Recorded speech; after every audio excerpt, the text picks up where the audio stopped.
Welcome to Fireside Giants. My name is Alex, my co-host here, Anthony Rivardo. If you are new to the channel, make sure to like and subscribe below. As always, draft content and so many more things coming out on the channel in the coming days. But today's episode, we want to take a look at a couple different things. Right as we were about to record, Logan Ryan, safety for the New York Giants, was cut.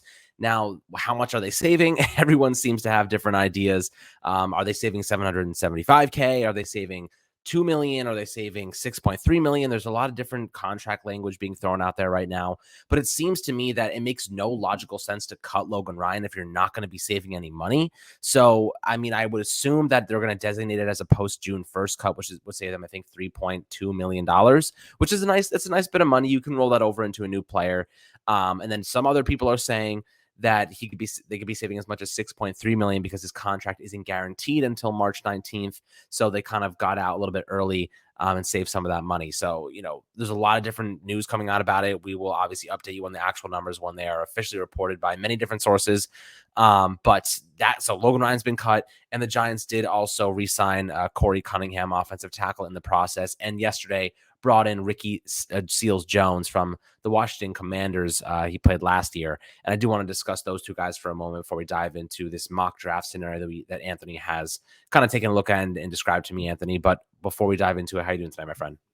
Doing all right. Happy St. Patrick's Day to everybody that celebrates that holiday. It's really loud in this house right now because it's a frat house and they're getting real blasted celebrating the Irish. So that'll be fun. I'll join them afterwards. But the Logan Ryan contract is interesting because, as Alex mentioned, there's a lot of conflicting reports. The one that I want to believe and hope is true is the one from Zach Rosenblatt saying that Logan Ryan's contract was not going to be guaranteed until March 19th. So basically they had 2 days to cut him, and cutting him saves around $6.3 million with a $6 million cap hit, or a dead cap hit. So I'm hoping that that's the accurate report, that the Giants truly did save over $6 million with this move, because then it's worth it to me. If you're not saving any money, if you're saving less than $1 million on this move, it's probably not worth it. Logan Ryan is a player that's definitely worth $1 million, but is he worth $6.3 million? Now, that is something that you can have a serious debate about, because if you're saving $6.3 million, you can probably invest that money elsewhere, and you can be comfortable going into the season with Julian Love and Xavier McKinney as your two safeties. And additionally, there are some really good safeties in this year's draft class that the Giants could find in the middle rounds, and they could definitely replace Logan Ryan's performance for a much cheaper price. So if it's true that the Giants are saving $6.3 million, I like this move. It's tough to see Logan Ryan go. I think he's a great player, a tremendous person and leader. And, he provided a lot for the Giants, but, he is getting old. And if the Giants are saving this money, then I'm happy with the move. Now, Ricky Seals-Jones, I think that was a phenomenal signing by the Giants. They have 0 tight ends on their roster. So finally they went ahead and got one. Now, he wasn't my top option, but Ricky Seals-Jones was with Kansas City in 2020, so he does have a connection to Mike Kafka, and I think that's something worth noting. The new offensive coordinator of the Giants already has a relationship with this guy, so he knows him, knows what he's good at, knows what he's bad at, and that's really helpful going forward. Of course, there were other tight ends that I definitely preferred. O.J. Howard, he signed elsewhere. Hayden Hurst also signed elsewhere. But for the Giants, it seems like maybe they're going with Ricky Seals here because he's a veteran. He knows at least some concepts within Mike Kafka's playbook, and maybe they're going to pivot towards the middle rounds of the 2022 NFL draft, because there's a lot of tight end talent in this year's draft class, and I think it's something that the Giants absolutely will be taking advantage of. Yeah, and regarding the safety position, I have 2 names that I want to bring up. One of them being Kyle Hamilton out of Notre Dame. This is a player that we did a film review of. He has unbelievable length and speed for his size. I know his 40-yard dash wasn't anything special, but his play speed is a lot better than his 40-yard dash. As we saw with Xavier McKinney, was a perfect example of play speed versus 40-yard dash and what to actually look at. He is an incredible athlete. He can play in the box. He can run. He can stop the run and cover guys out of the slot. He can do so many different things. So Kyle Hamilton's a guy that maybe they're looking at him as a potential supplement for Logan Ryan, who, as Anthony mentioned, is a little bit older now. He doesn't fit our scheme. He's a really great zone coverage kind of safety. But the thing is, now the Giants are transitioning to a man coverage heavy scheme with this cover one, Wink Martindale, aggressive, we're out for blood type of system.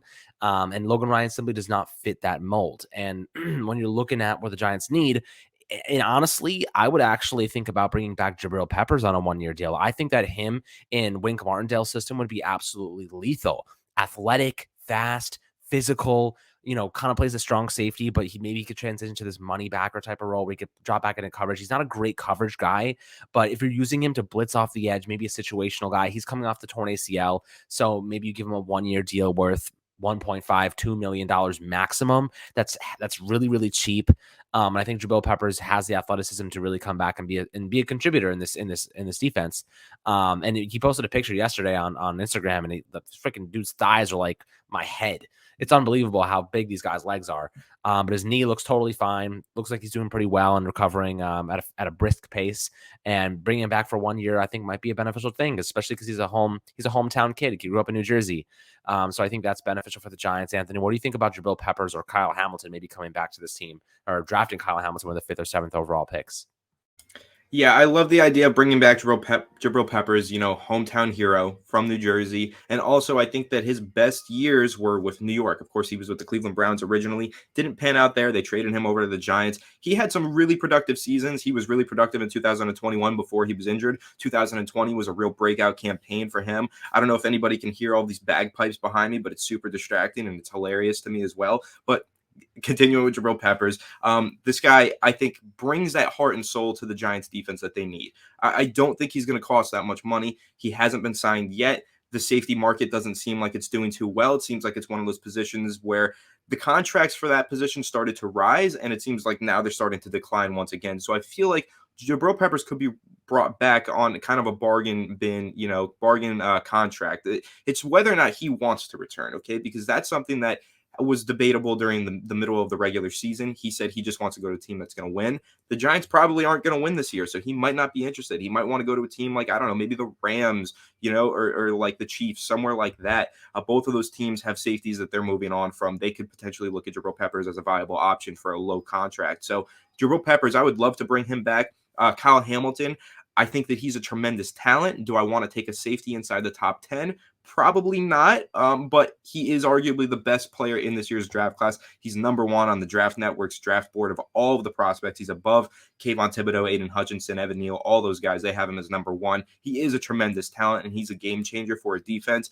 But do the Giants need the game changer at safety, or do they maybe need a less talented game changer at edge rusher? So that's kind of where I see this coming into a real controversial discussion with Kyle Hamilton, because he is a game changer. He's a phenomenal player at the safety position, transcendent talent, but the Giants could also maybe take advantage of a phenomenal talent over at edge rusher with the 5th or 7th overall picks and go ahead that way. And I think that might be more important for them. It might be the better option. Are there actually people playing the bagpipe, or is this just a song?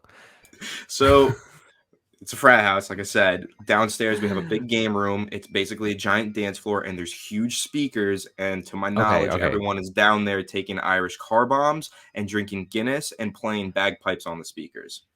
Guinness is fire. People in Ireland will be angry about the Irish car bombs. That's not actually. I don't know if you know the history of Irish car bombs. It's terrible there, but here we've turned it into a drink because, of course, the Americans had to do that. But ultimately, I wish someone was actually playing the bagpipes. That would have been super lit. But I'll take the speakers. Potentially they could be. I haven't left my room since I got back from class. Someone could be, but I'm assuming that it's some drunk frat guy just suddenly was like, "Yo, I know how to play the bagpipes," and like somehow pulled it off. I have a frat brother. His name is Jag. Confidence. His nickname is Jag. He reps his Irish heritage really strongly. It would not surprise me at all knowing who he is if he knew how to play the bagpipes. He's a very strange person. Where did he get the bagpipes though? Like, where do you get a set? If you're in the U.S., where the hell are you going to get a set of bagpipes? There's like the local guitar store selling bagpipes, like a low key, like underground bagpipe selling. I have no idea. Probably just the underground pipe selling, not the bagpipe selling. It sounds like they ended now. So I mean, maybe he finished playing them, or maybe the song ended. He ran out of gas. No idea. So yeah. Yeah. Well, when you've had that many beers in your system, your stamina decreases exponentially. It's quite a day out here. It's very interesting being in a frat house for St. Patrick's Day, let me tell you. It's probably a blast. Enjoy it while you can. I'll tell you that. Try my best. But yes, so it seems like even more reports coming out now about Logan Ryan that they're not saving any money. Pat Leonard is saying that, he reported a while ago the Giants wanted to move on. Now they're moving on and that they're not saving any money. Jordan Ronan said they're saving $3 million in cash, but that's different than cap savings. So they're literally just cutting Logan Ryan for absolutely nothing. right? They're just literally just wanted to move on from him, which doesn't make any sense to me. I mean, you might as well keep the player. He's healthy. It's not like he just tore his ACL like Sterling Shepard or Blake Martinez, or rather Achilles. So, I don't get it personally. Maybe there's some beef inside the organization that we don't know about. I guess Logan Ryan's helped too many dogs. They don't like that there, apparently. I have no idea, but I have to say, I want to head over to the interesting trade draft scenario that Anthony has brought up with Malik Willis and the New Orleans Saints. Really interesting there. I do want to discuss it for a minute here and kind of take a look at what the Giants might be able to do, since the Saints clearly are clearing a ton of cap space. They must have Walter White running their freaking organization. They got this guy laundering money behind the scenes. I don't understand how they're $20 million above the cap now, and they were like negative $80 million going into the season. They got the meth hero himself, Walter White, back there just getting it done. I don't understand where the money's coming from. Clearly the cap is a myth. They got freaking magicians back there working magic. But Anthony, when you're looking at the Saints now, how do you think they could adjust that quarterback position? As Malik Willis, obviously, you think could be a suitable option for them?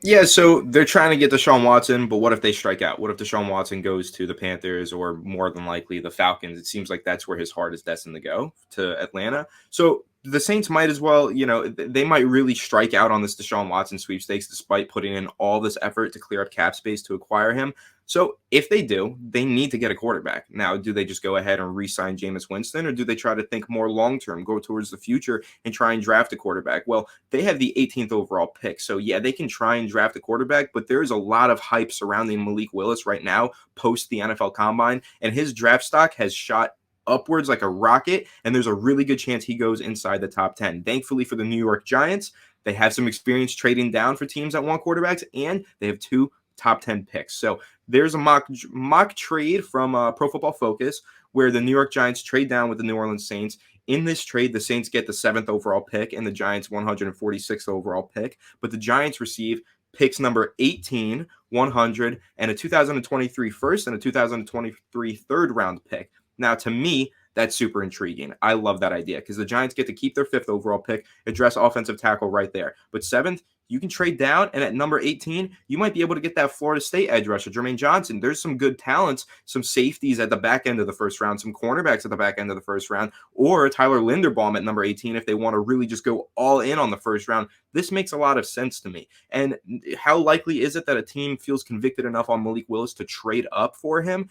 Maybe it's not that likely, but we've heard that before. We've said, no, a team's not going to trade up for Patrick Mahomes. The Giants might be able to stick and pick and get him in 2017, right? Then the Chiefs trade up from way back in the draft to go to 10th overall or wherever they drafted him. They drafted Patrick Mahomes. So, there's always like a sleeper quarterback that teams feel really convicted on, and they move up and they go ahead and draft him because of that. So that's kind of what we're banking on in this scenario, that Malik Willis, his draft stock just continues to rise. Teams continue to fall in love with him. And the Saints, they strike out on Deshaun Watson. Maybe they pivot towards the long-term approach, go after Malik Willis and trade up, give us their first-round pick in this year's draft and maybe the first-round pick in next year's draft, which then sets the Giants up in perfect position to go after a quarterback in 2023. And that draft class is expected to be pretty loaded. And you know what? I've been getting a little bit more comfortable with the idea of acquiring a first round pick for 2023 because Daniel Jones is once again being set up to fail, right? Like the Giants don't have much money to spend. They do have draft capital, but how confident are we in a offensive line pieced together by rookies? And basically the only established player there is Andrew Thomas. Mark Lewinsky, solid player. Is he established? I wouldn't go that far. John Feliciano as a center, he has like 300 reps as a center his entire career. I'm not saying he's established either. I don't know what this offensive line is going to look like when it's all said and done, but I'm not going to sit here and tell you that it's going to be a great line. Maybe they climb from 32nd overall to 20th overall, which would be a significant jump considering how much money we had to spend and the rookies littered across it most likely. So with that being said, would I look to acquire a 2023 first round pick if we're going to move from 7 or 5 to 18 where the Saints are? I would absolutely do that. And the reason is that Daniel Jones being set up to fail again makes it that much more unlikely that he's the long-term solution there, right? So when you're thinking with that type of logic, you have to plan ahead. The Giants cutting Logan Ryan, and like I said, Now Jeremy Fowler, who originally reported that it was a $6.3 million savings, is coming out and saying it's only an 800K savings. So the Giants legitimately just cut a player for no reason. Whatever reason they had, obviously justifiable, but like they're not getting any cap relief from this, which is a clear indication they simply are like restarting from the ground level. They don't even care that they're consuming $11 million in cap space, that they can't use now. They could have designated him as a post June 1st cut, and saved a couple million, but I don't even think they're doing that. So when you're talking about this is a rebuild year. Daniel Jones has to prove himself in a rebuild year. Do you know how incredibly difficult that is? If that is the case, I'm not sitting here telling you Tyrod Taylor is going to be our future starter. So 2023 first round pick, you trade those first round picks together if you can. You combo those, trade up as far as you can, get yourself a Bryce Young, get yourself a CJ Stroud or whoever is looking really good in the draft, and you do your best to get your quarterback, and then you build with the money you have. The Giants could have as much as over $100 million next year to spend. Right now they have $85 million before their draft picks. Let's say they have $75 million after their draft picks are spent. Okay. And that's actually include that, so that you actually have a first round pick, you're comboing them moving up. Maybe the Giants end up sucking this upcoming year and they end up having a top 5 pick again. Who knows? But like, if you have $10 million off, $75 million to spend next year, you cut Leonard Williams, additional $18 million. Logan Ryan's cap hit is gone now. So next year they add another $11-12 million to the cap hit. And I think there's another guy, and Sterling Shepard, they can also release, I think saves them a couple million. Well, I guess now they restructured his contract, so that money will be gone anyway. They'll have over $100 million to spend, with a rookie quarterback. They can build the hell out of their offensive line. They already got some youth pieces there to build to continue developing. They got Kadarius Toney, still got Kenny Golladay under contract. They could cut him. I think they can save $12 million from cutting Kenny Golladay in addition to that. So this is a full reset, guys. Like, we're not staring a winning while we're rebuilding situation in the face. We're staring a full rebuild in the face, which is what we should have done to begin with. We would have been so much further along if we did this 4 freaking years ago instead. Dave Gettleman tried to spend his way through a rebuild, which is never a good foundational move. But looking at this trade, Anthony, if the Saints come calling and they have a rookie quarterback on the under center, a guy like Malik Willis, and they're starting Malik Willis, and he's coming from Liberty, he's not ready to be a starter yet. If they're starting him year one, you better believe I'm taking that first round pick, because they're going to suck. They're going to suck. Malik Willis, I love the guy. I think he's going to be great, but he needs a year of development before he's an NFL level quarterback. If they start him immediately, the Saints are going to struggle, and he's going to make mistakes, and they're going to lose because he throws interceptions in the fourth quarter when it comes down to crunch time. That's how I feel about it. So with that being said, I think the Giants would make a great decision to trade back and acquire another first round pick for 2023.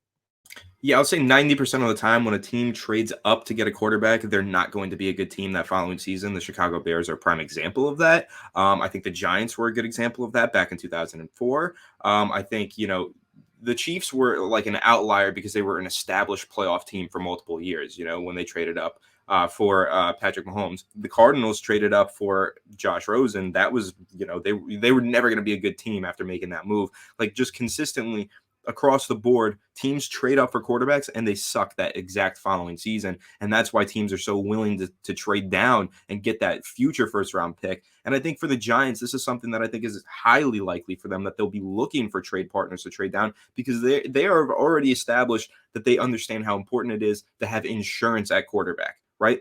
This past season, or last year, when Dave Gettleman made that move to trade down, we all talked about insurance at quarterback, how next year they'll have an additional first round pick. They can move on from Daniel Jones if they want to. Well, it turns out the quarterback class isn't that good, so there's not going to be a real point in doing that. But they can do it all over again and keep getting insurance down the line. And the reason that I think the Giants might already have that idea in their mind is because they signed Tyrod Taylor not to a 1-year contract, but to a 2-year contract. So if Daniel Jones is not here next year, Tyrod Taylor is the starter, and he is the perfect bridge quarterback, like he was for the Texans this past season, before, Davis Mills took over as a starter, 3rd-round pick for them. He played pretty well at the end of the season, but they signed Tyrod Taylor to be a bridge quarterback, and that's exactly what the Giants signed Tyrod Taylor to be for the 2023 season, right? He's either the backup this year or becomes a starter. Whatever he is this year, he is what he is. But next year, he's still on this roster because it's perfect to have him as a bridge quarterback, an